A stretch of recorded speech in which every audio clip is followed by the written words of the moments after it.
Everybody, I know I say this every week, but I am super excited about this interview and I am looking forward to it. Heather, welcome to the Flower Podcast. Thank you, Scott. I'm so happy to be here. Thanks for having me. Absolutely. We were talking right before this, I have followed you for a while on social media, but didn't really make all the connections till recently to our mutual friend, Bethany Little brought, kind of put that fire Yes. in my eye. And I started following you more closely when you were in Italy. So I can't wait to talk about that whole trip. But before we do that, we have to always start at the beginning. And I'd love to find out, how did you find your way into growing flowers? Okay. It was I wouldn't say an accident, but it certainly wasn't my life plan because I was going to be a therapist and I have a master's degree in psychology and I was like ready to go with that. And I mean, really, I always tell people it's like five long stories wrapped into one, but we bought this property that we live on 10 years ago by accident. It wasn't an accident. I mean, we were looking for property, but this particular property we didn't look at. We saw the listing and we made like an offer without thinking, like a really low offer. We were living in California in the Bay Area. And if you are from the Bay Area, you know that like if you make a low offer on anything, people just laugh at you or it doesn't they don't accept your offer. So we made this offer on a property in Oregon and it was immediately accepted. So we accidentally bought this farm while we were in Hawaii, a farm we had never seen before and that had only one picture on the listing, which is always a bad sign. Um, anyhow, I will make that long story short. We moved here 10 years ago, and I have two boys. They were little, they were like preschool and second grade when we moved here. And I was a stay at home mom, and we renovated the farm. And over the next few years, we put in our big garden and we had our livestock. And I was kind of sneaking in more and more flowers like into the vegetable garden because we had the space. I remember one year my husband was like, "So all 100 of these are flowers?" He thought it was like food that I was growing. It was zinnias. Surprise.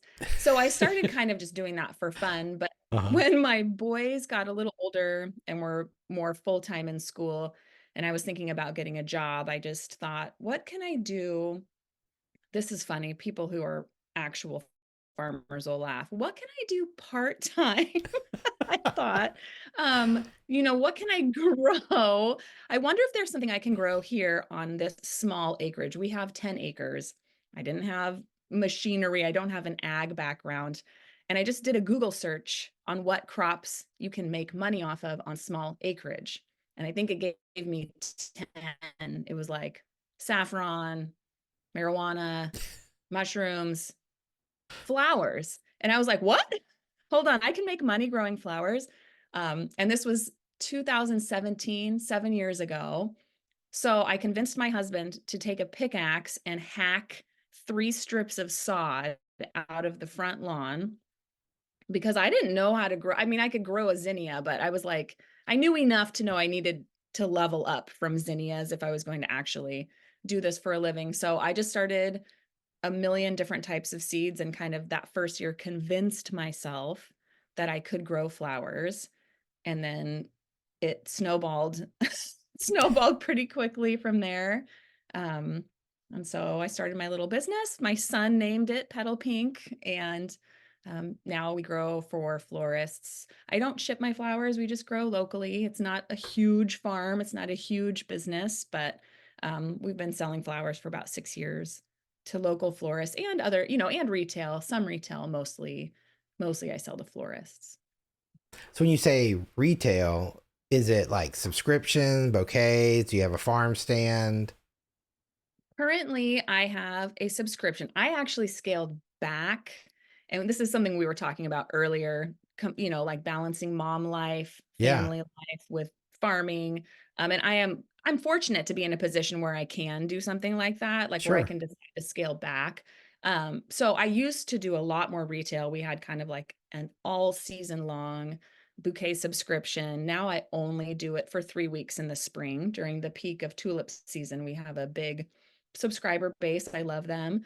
And then at the like midway through most weeks during our sales to florists, if I think, oh, I have a lot of flowers that didn't, make it out the door, I have a huge group of amazing people who come and they basically pre-order bouquets. We send out the word, we've got bouquets this weekend, and people pre-order and then just come pick them up at the farm. So that's kind of a weird way, but that's what I've got going right now as I try to kind of keep the business manageable, while my boys are finishing growing up. We're graduating my oldest son in just a few weeks, and then my youngest is a freshman this year. So we've got 4 more years of kids at home, and then who knows what will happen after that. Wow. Well, that's incredible. I excited for that. I am curious. So, how much land do you think you grow on now out of the 10 It's not it's acres?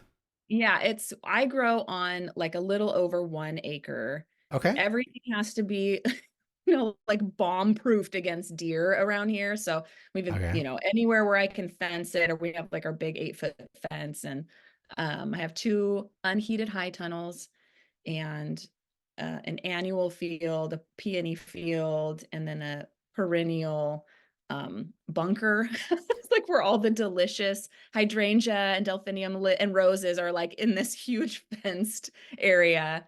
So yeah, it's a little over 1 acre. Well, I'm glad to hear that. I know that deer, I can't tell you how many times I've worked with local growers and they in the first year all of a sudden they didn't realize all the wildlife they had in their area that come out of nowhere and start grazing. Whether, I mean, I've had everything from rabbits to turkeys to deer to voles to, Yeah. the whole 9 yards. And I always say, if you can afford a deer fence or some kind of fencing to keep animals out, please do it, because it probably only takes one really big disaster to pay for it.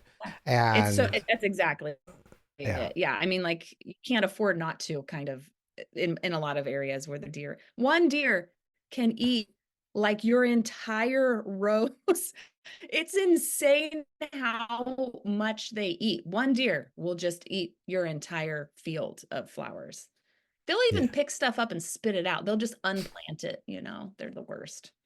I know. It's so bizarre. Like, I didn't even realize how big of a deer magnet rose bushes were, because the very first time I started putting roses on our property, they I ended up putting them in containers, like 3 gallon pots and things like that.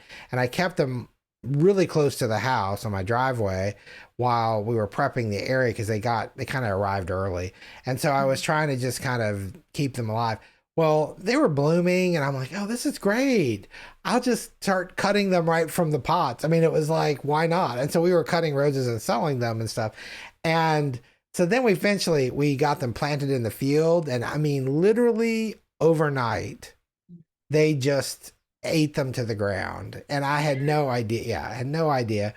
And They were just waiting. They were waiting from the fringes for you to put those out. oh my They're horrible. gosh, they are horrible. They are truly, truly horrible.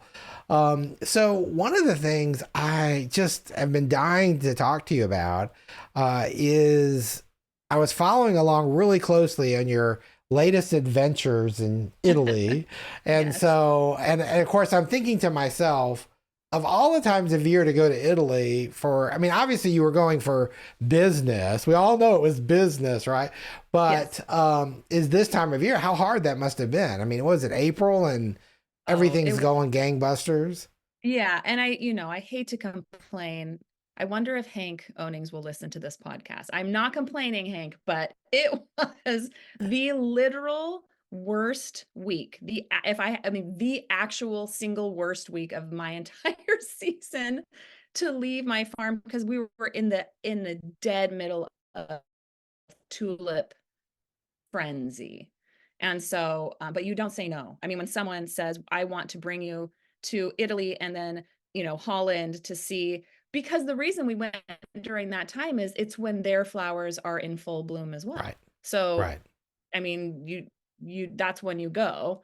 But I mean, it wasn't very bad for me. It was terrible for the people who work for me, who I left behind. But they did a Oh, great job. They did a great job. I'm sure.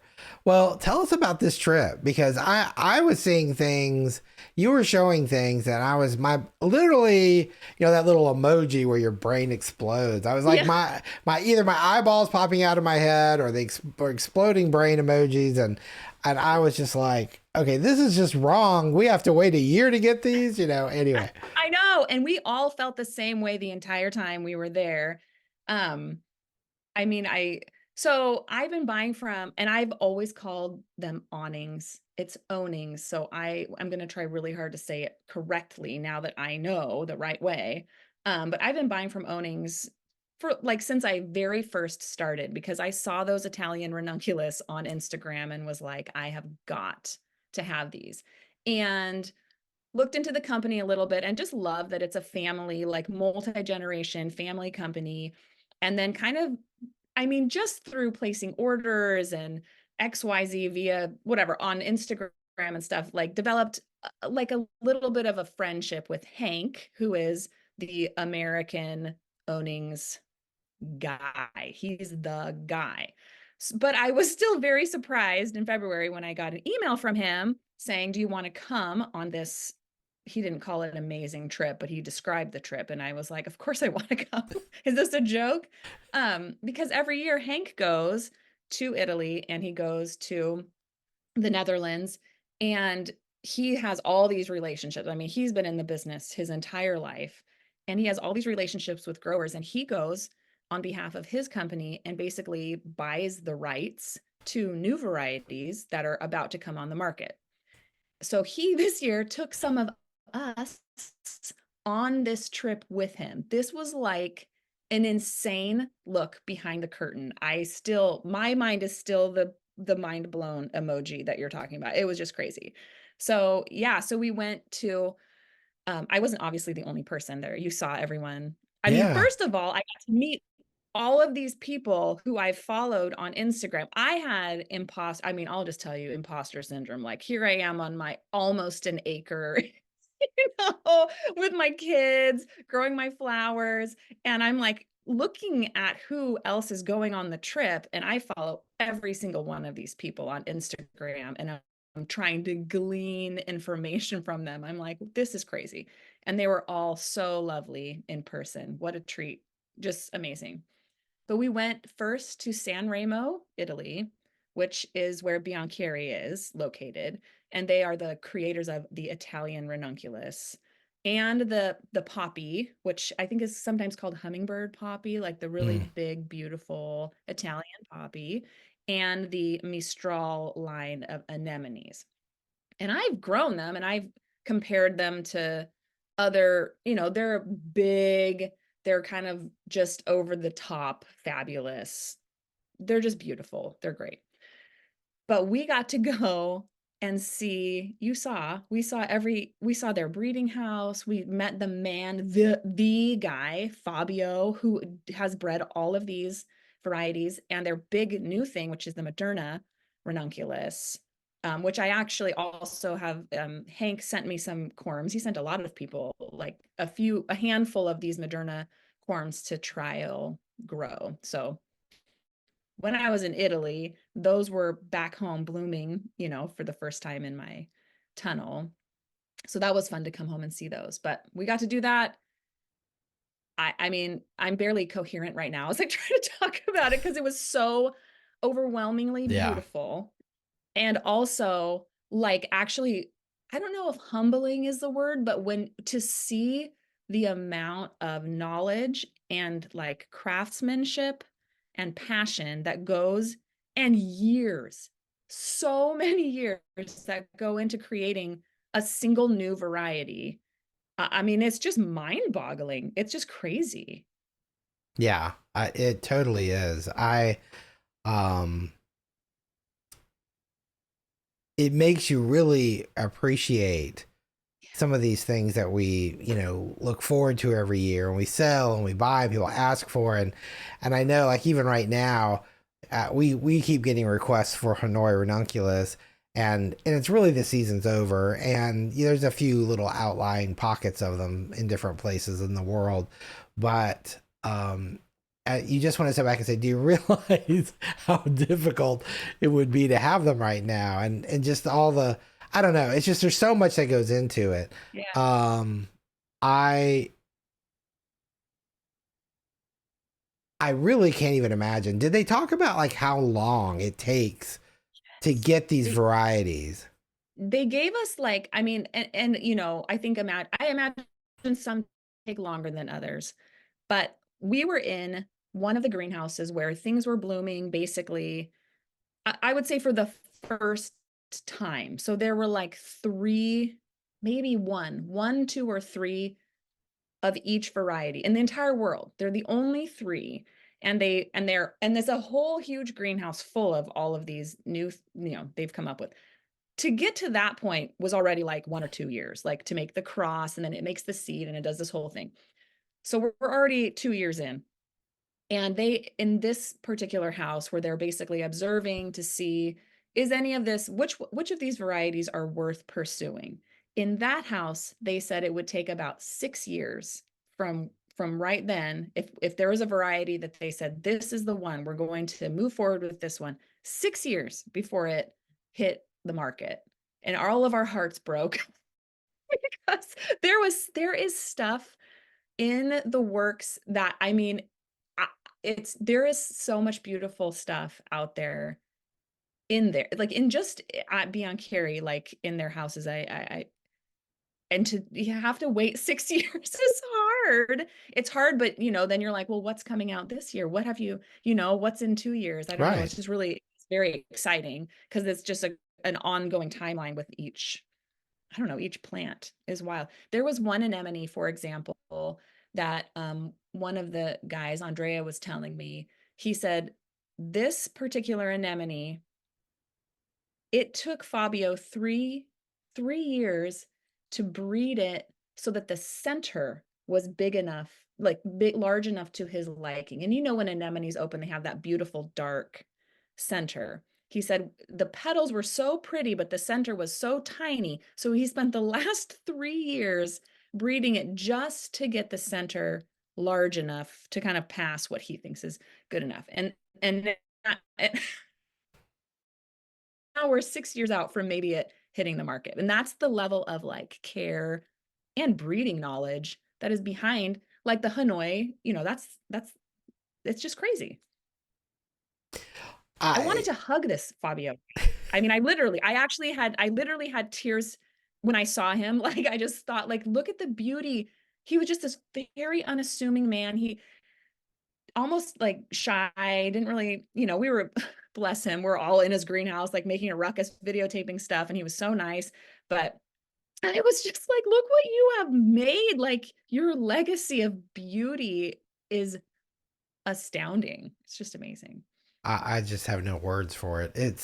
It really, and what's sad is, even when you go through that house and you're showing those things, you just think, what percentage of these will never even make it? Yeah, it's Because so true. like you guys, if I remember correctly, you were purposed with the task of picking four. Yeah. Was it Yeah. four? It Uh, was six. We had six stickers. No, four in each house. So it was eight okay. total. So there were like quote unquote regular ranunculus, and then there were the interspecific, which is the Moderna line.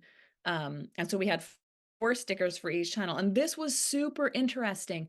They we were quote unquote the Americans, or like the North Americans. There were Canadians and Americans. And our taste, in particular in color, is very, very different than European. They want what they call clear colors. Okay. So like a color that you can describe in one word: pink, yellow, white, red. And we like the muddy colors, right? Like that's what like you have to take like 5 words to describe, like a kind of smoky lavender with peach undertone, right? That's what we want. And this tunnel was full of those, and we would flock to one of these 5-word descriptor, and like Fabio and Andrea are looking at us and scratching their heads like, really? That's the one?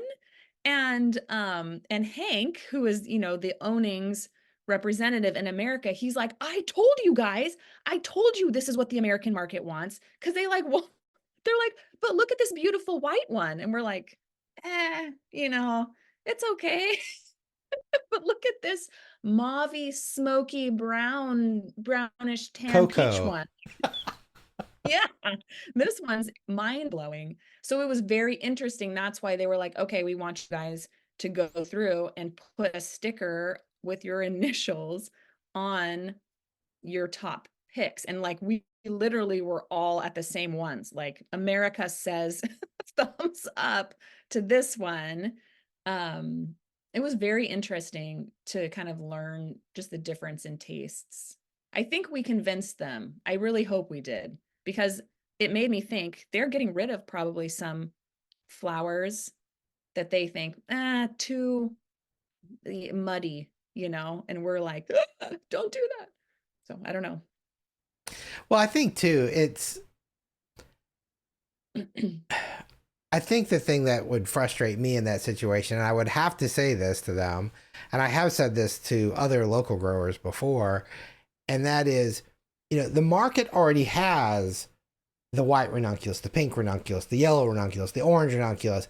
We even have butterflies in those colors. I mean, we have those things, and okay, maybe you have one that's a little more yellow, or it's a little bigger, or it's a little brighter, or it's a little this, it's a little that. Why not have something that's totally different? Something that doesn't exist right now. Yes, I agree totally. But I will say, I mean, it's interesting, when you're talking to the guys who basically live in these greenhouses, because we're like, color, beautiful. They're like, well, that one drops its petals when it gets hot. And we're like, oh, I didn't think about that.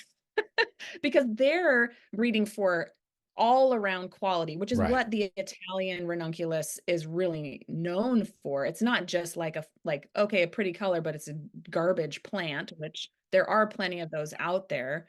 They are like, are all the flowers uniform? Are they all the same size? How does the foliage look? How they have all of these other things, which it's like the unappreciated. We appreciate it, but we don't realize. We just complain about it when a plant doesn't have these qualities, but these are also things that they're using to like eliminate even very beautiful flowers, which makes sense. Yeah. No, it does. Well, and I think too, those being that I think all of y'all that were there were also flower growers. You Yeah, can identify when they say, well, this shatters or this does this or that. yeah, You're like, oh, okay. I mean, you can appreciate those qualities or the lack of those qualities yeah. in their new varieties. So, yeah, I mean, I think that's what a great opportunity. You mentioned Moderna. So what is the difference between that and like the regular butterflies we think about? Right. Yeah. So basically, if you think of it as a brand name, so, and I should have done a little more research, but it's called an interspecific ranunculus. So that's like the type of ranunculus, and butterfly is the brand name given by, I believe, the Japanese breeder who Hmm. did their line, and then Moderna is the brand name that the Italians have given to their interspecific line of ranunculus. So I'm trying to think, I mean, it would be like, you have trucks. I can't believe I'm giving a truck. I have a boy household. You have trucks, and I don't know anything about them, but there's Ford and then there's Chevy, right? Like, Sure. they're both trucks, but they're different. And people who are like a Ford guy or gal is like, forget the Chevy. That's kind of but they're both a truck, like if you need a truck. So, but like if you were if for example, we were in the Biancheri house and we said, oh, look at these butterfly ranunculus, that is like, do not Cringe. say that. That's their competitor.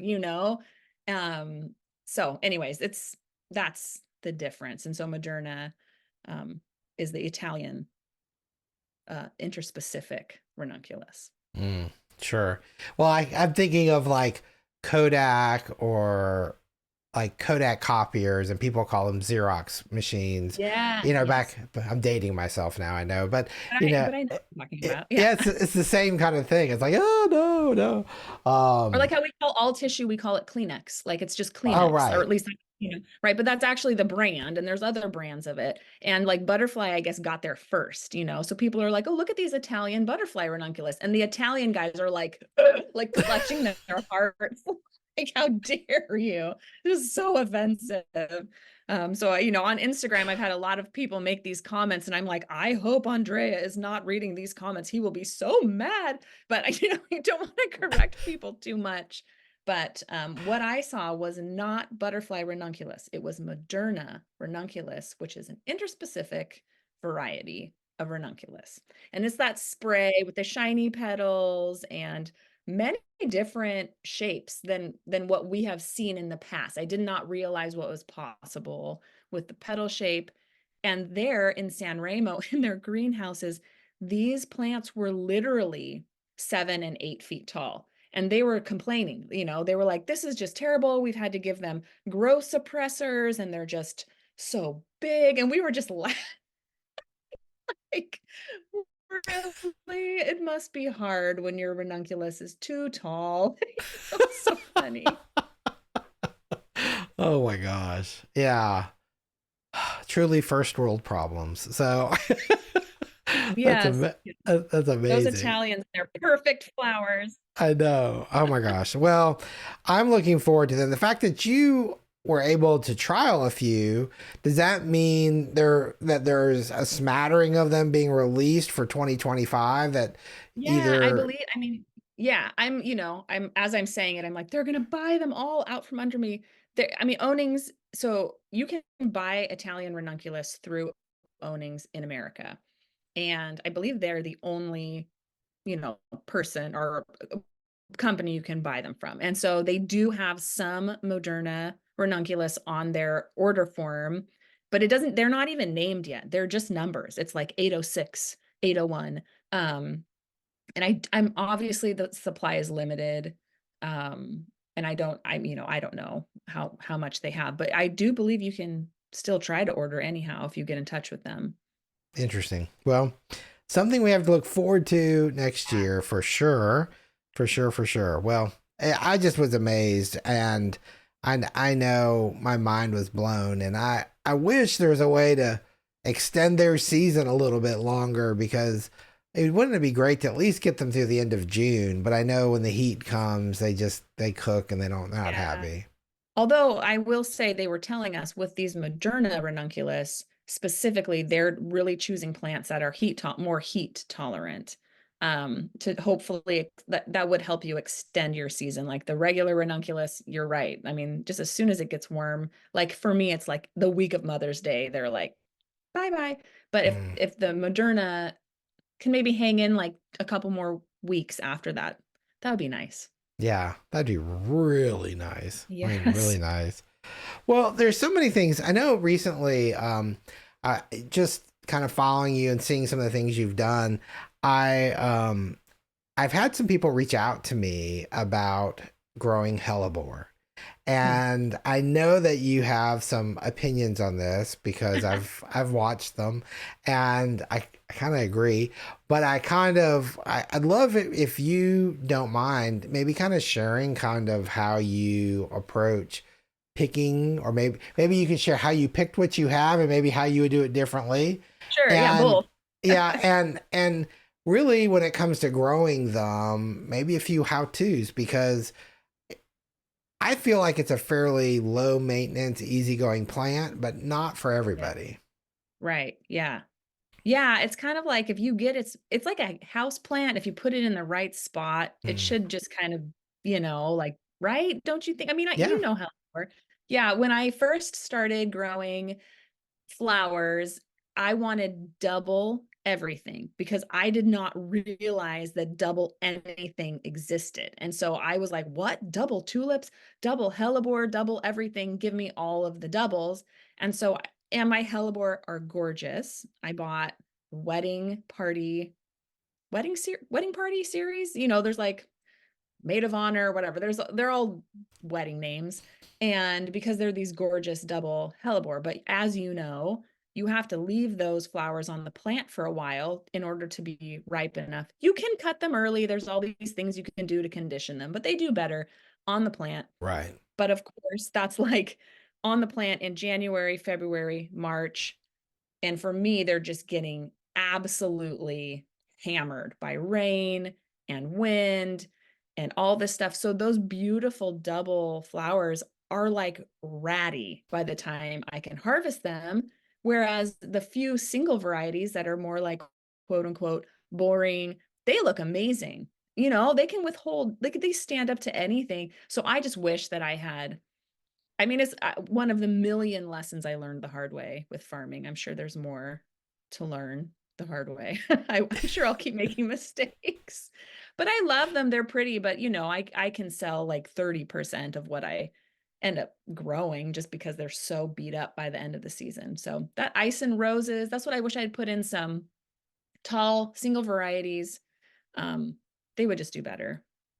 Yeah, I got some of those this year from Farmer Bailey, and I was really impressed with how sturdy they were and how beefy they were. And I agree with you that if you're going to spend money on that, that's a good way. I mean, I feel like the plants themselves are more vigorous, Mm. but than some of the doubles that I've seen.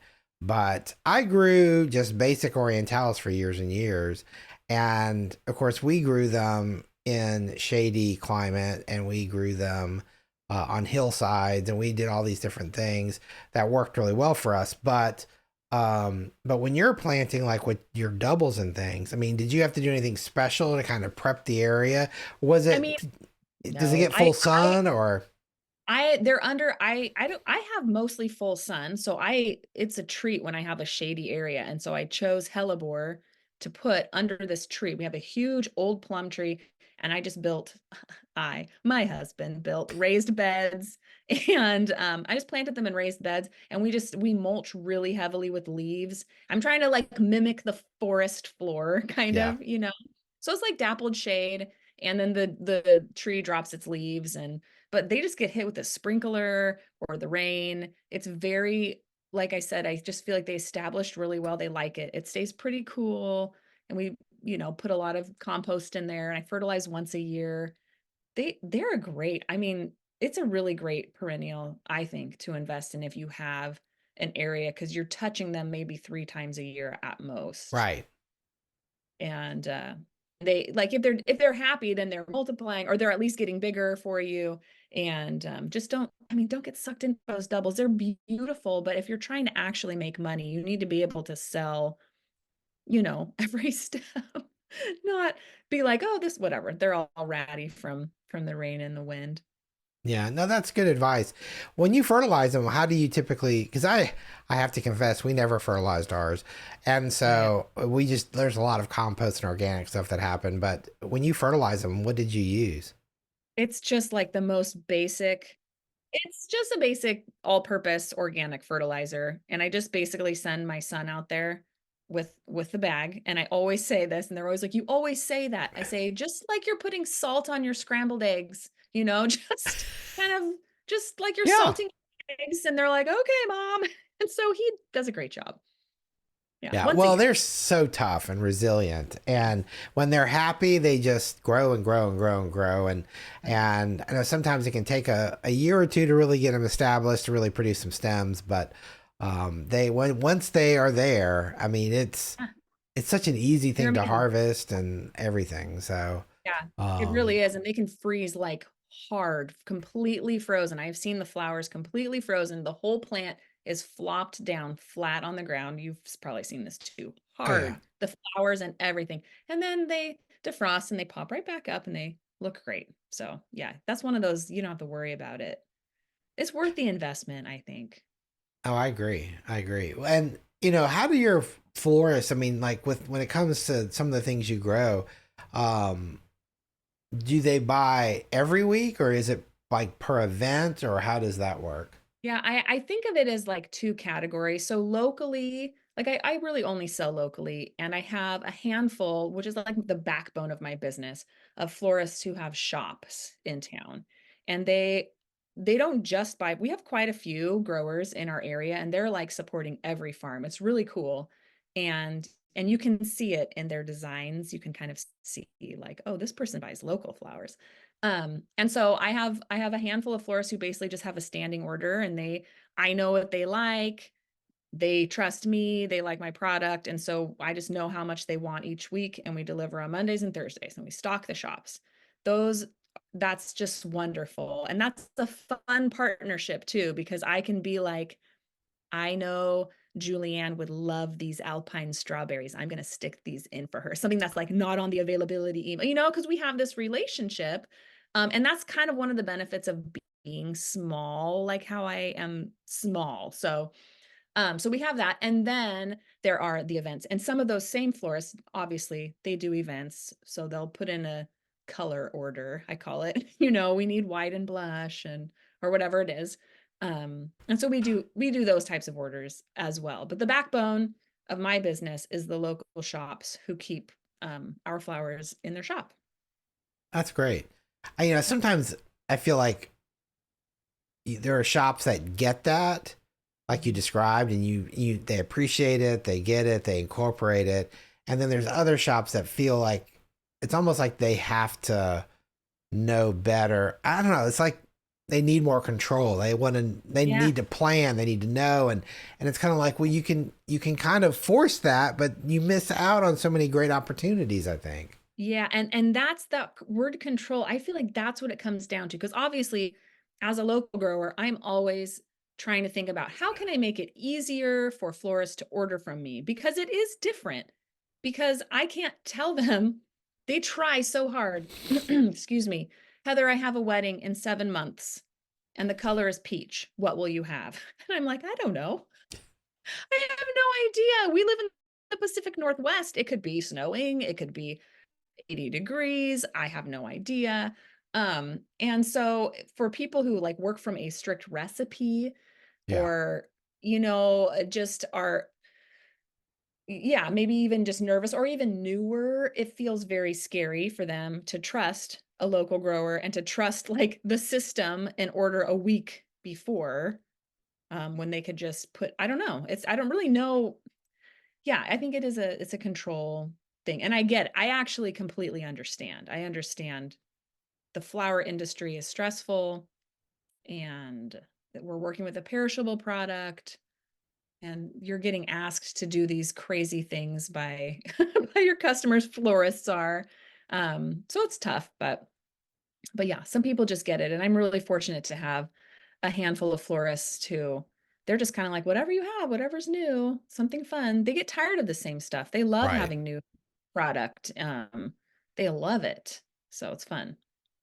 So do you feel like if you're working with a wedding florist that does appreciate your product and things, do they like order the flowers they have to have, maybe from other growers or from a wholesaler or something like that, and then they save room for the caviar that you bring to the table?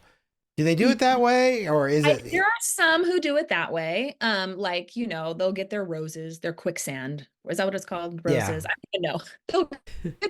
They'll get that stuff.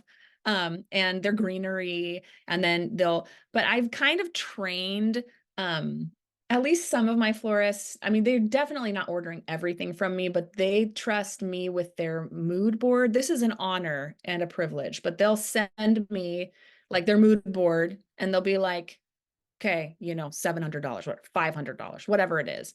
It's never huge, I'm small, so it's never like $7,000. Don't I wish, but whatever, it's fine. And so like a portion of their budget, and they trust me just to look at that and then fill that based off of what we have and the overall look and the colors that they're going for. That is super fun. That's a cool partnership to be able to have with a customer, to have people trust you that much. Not everybody, but yeah, I do think that there's probably a small percentage who trust me that much. And then there are the people who order most of their stuff, and then they'll get the Salpiglossis that you and I were talking about Yes, which earlier. we have to talk about. Go ahead. Yeah, or like something, something fun from the farm. I'm always trying to figure out how to get them to order more, as we all are. So, Well, and I think, and that's why I asked the question, because I think a lot of farmers are trying to figure that out, and and everybody wants to grow the easy stuff, and then there's people that also like to grow these fringe things mhm, that set them apart. And to me, a designer who appreciates that kind of product just gobbles it up, because yeah, I mean, their work will never look, number one, the same from one week to the next. Number two, the mhm, same as anyone else in town, because they have these kinds of flowers. And that's one of the ways, compete maybe is not the best word, but it's one of the ways to set yourself apart. yeah, And what a great asset to have someone like you on their team. yeah. Yes, and it does feel like a partnership because if you are going to grow those fringe flowers, 90% of the florists are not going to want to. You have to find your people, you have to find Yeah. those florists who want to gobble it up. Otherwise, you've got a whole row of weird, sticky, stinky flowers that are beautiful for 3 days. And like, what are you going to do with them? So, yeah. Wow, there's a sales pitch for a flower. Yeah, I know. So, Don't want them. so speaking of strange, sticky, stinky flowers, let's talk Ugh. about. I'm going to destroy this name again. Sapagla. I might even try. How do you say it? Okay. Salpiglossis. There's an L. Salpiglossis. There's too many L's in it. Salpiglossis. Yes. Salpiglo. Whatever. Okay. It's fine. Yeah. Yeah. Yeah. We need to come So up with a nickname. It needs a nickname. yeah, it definitely does. Um, we'll come up with one, I'm sure. Okay. Um, I first saw this flower. Of course, I see it in catalogs all the time, and I have for years. But in person, when I was at the ASCFG conference, not last year, but the year before, there were these lovely little like cocktail tables that had these, arrangements on them. And there they were. And I think John Dole was giving a talk. I think it was John, and he mentioned it like it was like exciting to see this flower in use and stuff. And I was like, oh my gosh, yeah. Just because I love the colors it comes in. And is it a hard flower to grow? No, it's not hard to grow. It's I'm growing it right now. Like I've got my little seed tray of it growing right now. The seed is very small, and when it germinates, it needs darkness to germinate. So sometimes that throws people off, but you can't bury it. So I just have it out in my like unheated greenhouse, and it germinates at night. And it's very tiny, spindly little seedlings, but you just grow them like any other plant, and I treat the timing, oh, kind of like straw flower, maybe. Like I put it out after our last frost, and it just grows, and it's just this very nondescript plant, except that the leaves are, it's like a petunia that's very sticky, very sticky. And so that's gross, right? But like you said, they're so beautiful. It's gross if you have to harvest it, because you have to harvest it and then you're stripping the stems. It's horrible. Um, but it's so pretty. I mean, it is so beautiful. The colors are unbelievable. And like it's like to the level of when I walk in, if I walk into a store, like if I'm whatever, going into one of my customers' stores and I have this, they gasp, like, like they're like, what is that? It's so cool. But it is definitely an event flower. I think of it like a poppy in that, like it's not Sure. you would put in like a market bouquet or whatever. In someone's house, it would just die in a few days, but it's glorious in wedding work. It's so pretty. It's Well, just so pretty. But it if also doesn't smell very good. So there's also that.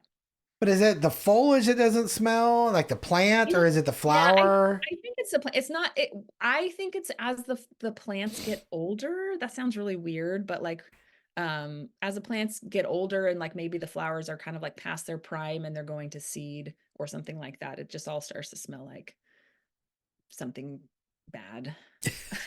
Just doesn't smell good, like dirty socks that got left out for too long.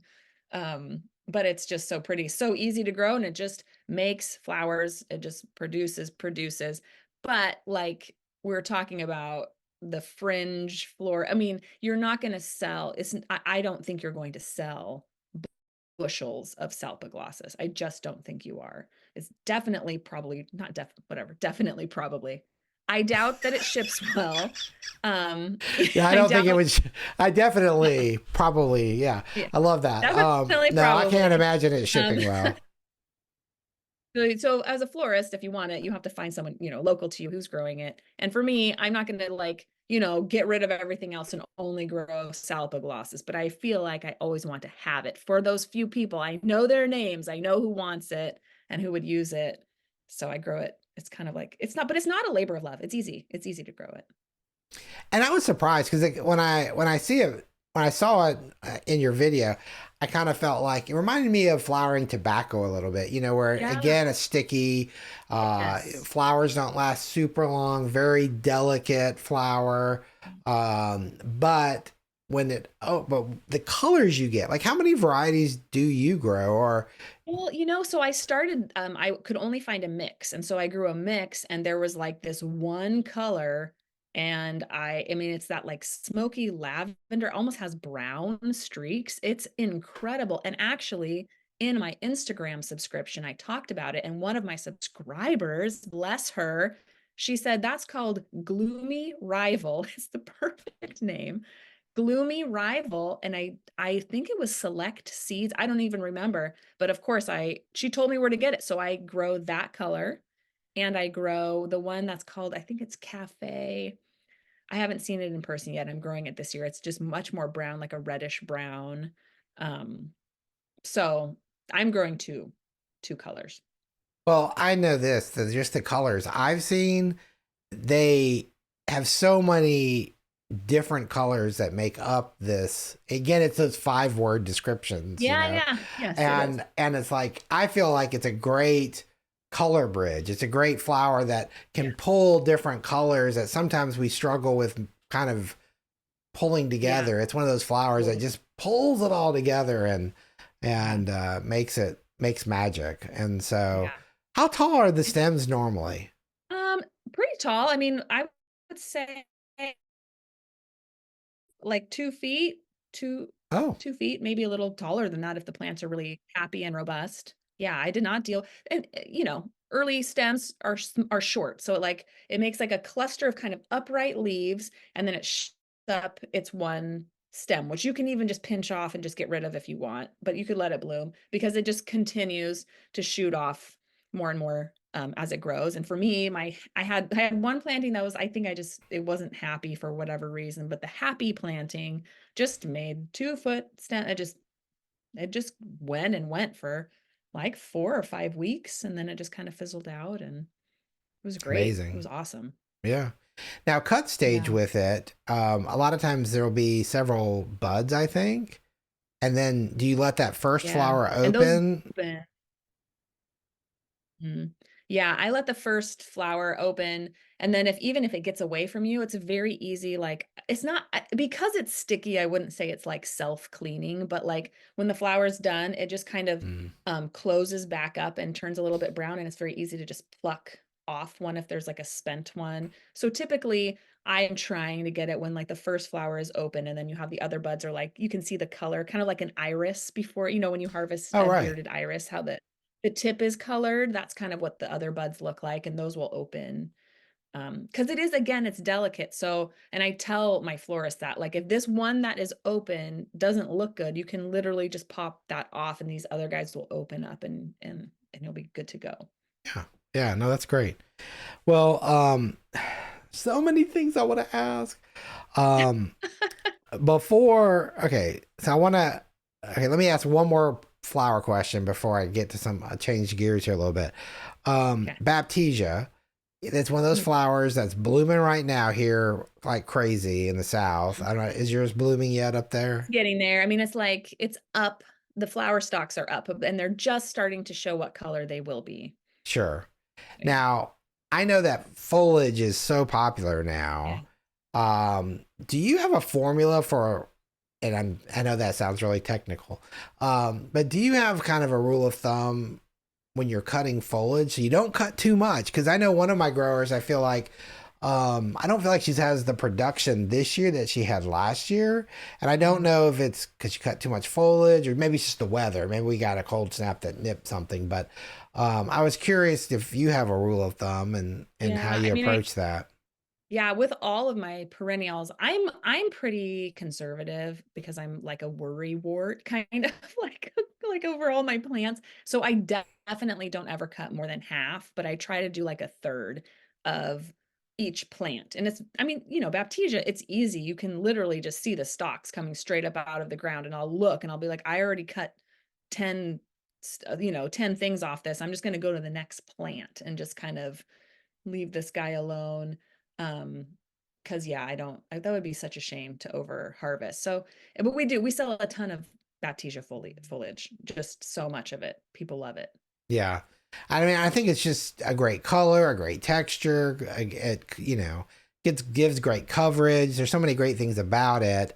I just, of course, I love the flowers too, and want to make sure I get those. But I'm glad to hear that rule of thumb for you because I definitely want there to be more Baptisia in the world for sure. There's so many Yeah, great yeah, colors now. yeah, there really are some good ones. I'm so glad I got when Farmer Bailey was offering like the super fancy, that's which ones I got. So I only got two colors, but I loved them. Which colors did you get? It's the Cherries Jubilee. Do you know that one? It's kind of Yes. brownish red and yellow. And then the other one, I can never remember the name. Is it Lemonade something or other? But it's Oh, like a there is a lemonade. Yeah. yeah, kind of a lavender, like a really light. It's Kind of very peachy. smoky, kind of a smoky Smoky, pale. smoky pale, pinkish lavender. Yeah. Cool.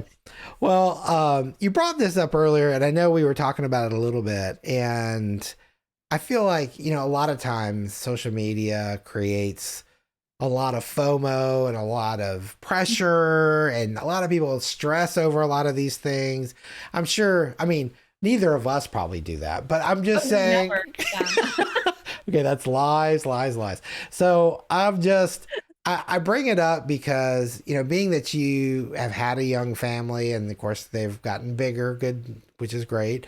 Um, and I feel like it's so hard for people to find that balance between, the pressures of the farm and the passions for your family. And and I know you have all the answers to all these questions. I've And arrived. Yes.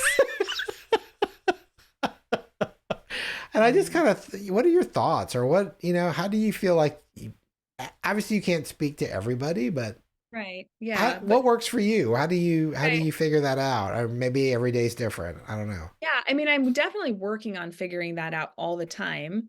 And I mean, it probably extends beyond farming to anyone who basically lives where they work. It's very hard. That's a good point. You don't have that boundary of getting in your car and then, decompressing for 30 minutes while you drive home and then you walk into a new place. You like are eating breakfast and you look out and you see the weed, you're at work all the Yeah. time. So that's you have to create the boundaries and then you have to follow them. Like that's really hard and that's something that Mm. I've been working on more with myself. But when I first started farming, I knew the physical, like that I'd be dirty and tired and hot and sweaty and sore. Like I like that part of farming, but the time probably to start any business, but the time required was taking me away from my family way more than I thought it would, than I signed up for. But I was doing weddings, I was doing market, I was doing florist sales, I was doing a year-round bouquet subscription. I was doing literally every single thing that a flower farmer can do. I was doing all of that. And so I slowly stopped doing stuff. I actually quit doing my subscription completely and then replaced that income with sales to florists. And then I quit doing weddings and then, increased our sales to florists. And I just did all of this stuff to kind of consolidate and make my life easier. For me, I could probably make I could probably make more money if I sold most of our flowers as a subscription or what I call retail. However, it's so much easier for me to send all of those flowers to 5 different florists. I make less money, but I eat dinner with my family, Mm, and that right. that matters to me. That's really important to me. My mom died when I was young, and Mm, I sorry. don't, yeah, it's like that's a sobering, you realize like, gosh, the people you love aren't always guaranteed to be around, and that's what's really important. And so my boys are 18 and 15, and a handful of years ago when I was deep in the flowers, I just thought I'm going to be really mad at myself, like, again, I don't know if I said this when we were talking or when we were recording. I know that there are lots of people who don't have the luxury of stepping back and saying like, I'm going to miss that time. So I do feel super fortunate that because of my husband's work that I could scale back. Um and so for the next few years I'm just holding the business small so that I can go to every track meet and every whatever the heck they're doing, and I am still really busy, and I feel burned out by the end of flower season, just like most farmers. You're so glad when everything freezes. You're like, yes, it's dead. I can take a break. I still have that, but I've tried to, I have more help. I've hired more help. That's a no-brainer, I think. It wasn't for me initially, but I mean, with farming, you cannot farm by yourself. You just can't do it. So I have more help and have just I force myself to be done. I try to be done by 3 o'clock. That sounds crazy, but I start working really early. I try to be done by 3. It's usually more like 5 o'clock. And I have to force myself. Like, I will never finish everything the week. There will always be more to do. I have to follow this boundary that I have set up for myself. Work ends at 5. And it's me that violates my boundary. It's my fault if I don't do that, but I'm trying to just be more disciplined about that. It's progress. I am definitely not perfect, and there's definitely times where I'm like, gosh, this is really hard. Mm, It's just really hard to balance. It's an intense business. Farming is hard. You're at the whims of nature, and it's a right. perishable product. So like when it's blooming, you have to be harvesting, you have to be selling. So it's not like, I don't know what it's not like, but it's not like a lot of things. It's definitely, there's a hustle like to the lifestyle, that. Yeah. Yeah. No, that's well said. I can appreciate that. Do you feel like you mentioned that boundary, that time boundary of like 5 o'clock. Do you Mhm. have other boundaries that you try to keep in place to kind of keep you focused? Yeah, Um, I mean, I've definitely had to set boundaries with like my customers, and not in a bad way, but I mean, right. we're all accessible 100% of the time. And so I will see an email come in and I will ignore it because it's after 5. I can do that when I'm at work tomorrow. And my customers would probably love it if I was a little less like that, but it's been good for me because it's like, okay, no, you're not at work right now, you're at home. So that's one of them. I'm sure there's more, but that's the main one, the communication. And there's a lot of boundaries with that, with taking orders, people who are like, has the delivery truck left yet? Can I sneak in an order? I'm like, usually I just say yes to everything, but lately I'm like, no, gosh darn it, you cannot.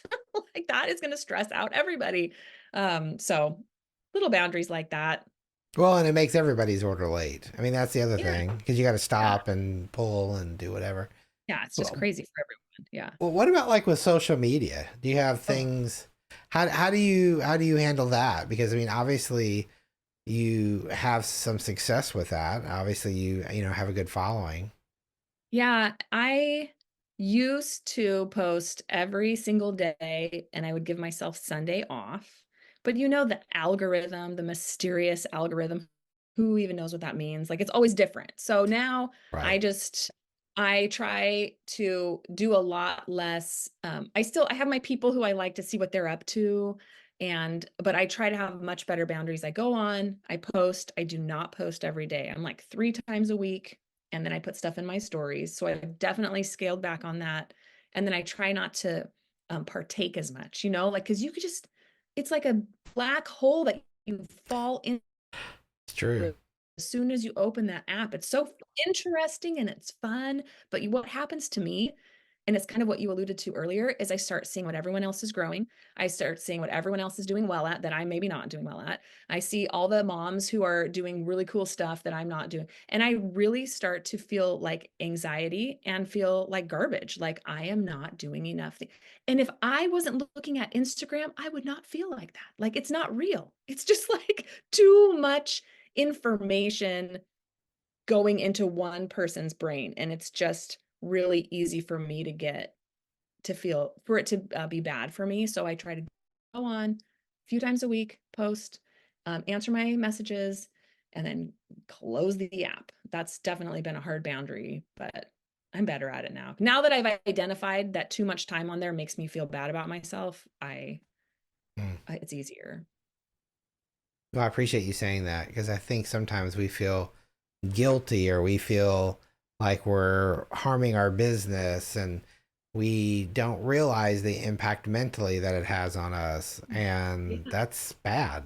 It's So, bad. And it's, I mean, I don't think any of us intend, because I think to myself, well, am I contributing to that for somebody else? Because I'm creating content. I would never, ever want to make someone feel that way. But I don't know. I think we all just have to be aware. It's like too much time. It's fine in a small dose, but too much time and you start having these negative thoughts. It's like, that's not what it's for. Let's close the app and go do something in the real world.